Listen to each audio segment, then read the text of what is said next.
നാട്ടുവിശേഷങ്ങൾ എന്ന യൂട്യൂബ് ചാനലിലേക്ക് എല്ലാ മാന്യപ്രേക്ഷകർക്കും സ്വാഗതം.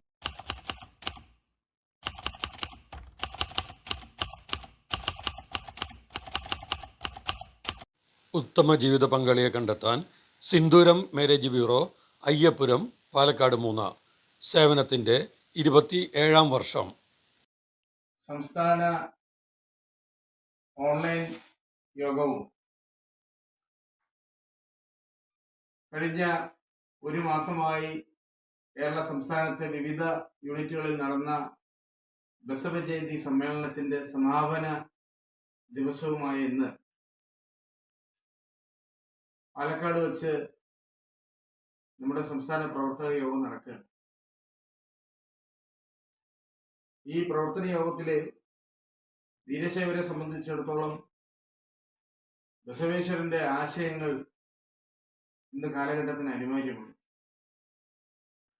നമുക്ക് ജനസംഖ്യാനുപാതികമായ സംവരണം നടപ്പിലായെങ്കിൽ മാത്രമേ ഇവിടെ കാര്യങ്ങൾ നടക്കൂ. ഒരു പ്രത്യേക സംവരണം ഈ വിഭാഗത്തിന് വേണം. ഓരോ സമുദായങ്ങൾ എടുത്തു നോക്കാം. ഗ്രൂപ്പ് 8 വരുന്ന 80ഓളം വരുന്ന പിന്നോക്ക സമുദായങ്ങൾക്ക് 3% സംവരണം ഷെയർ ചെയ്യുമ്പോൾ ഇതിൽ തന്നെ ചില സമുദായങ്ങൾക്ക് എത്രയോ ശതമാനം കൂടുതലാണ് കൊടുത്തിരിക്കുന്നത്. അതിനൊരു ഏകീകരണ സ്വഭാവമാണ് വേണ്ടത്.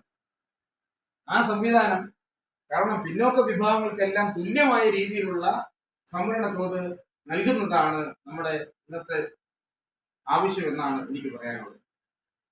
ഓൾ ഇന്ത്യ വീരശൈവ സഭ പറയുന്നത് വീരശൈവർക്ക് പ്രത്യേക സംവരണം നടപ്പിലാണ്. നിരവധി കുട്ടികളാണ് കേന്ദ്ര പിന്നോക്ക പട്ടികയിൽ ഉൾപ്പെടുത്താത്തത് കൊണ്ട് ഉന്നത വിദ്യാഭ്യാസ രംഗത്ത് അവർ വളരെ വിഷമത്തിലാണ്. റെയിൽവേ, പോസ്റ്റൽ, അതുപോലെ ആർമി എന്നീ വിവിധ ടെസ്റ്റുകളിലേക്ക് എത്ര കുട്ടികളാണ് അപേക്ഷ നൽകിയിട്ട് റദ്ദ് ചെയ്തിരിക്കുന്നതെന്നറിയാമോ? കഴിഞ്ഞ 25 വർഷമായി ഈ വിഭാഗങ്ങൾക്കൊന്നും കേന്ദ്ര പിന്നോക്ക പട്ടികയിൽ യാതൊരു വിധത്തിലുള്ള ആനുകൂല്യമില്ല. വീരശൈവ എന്ന ഒറ്റ പദമായി ഈ വിഭാഗത്തെ എല്ലാം അംഗീകരിക്കണം എന്ന് പലതവണയായി നമ്മൾ ആവശ്യപ്പെട്ടു.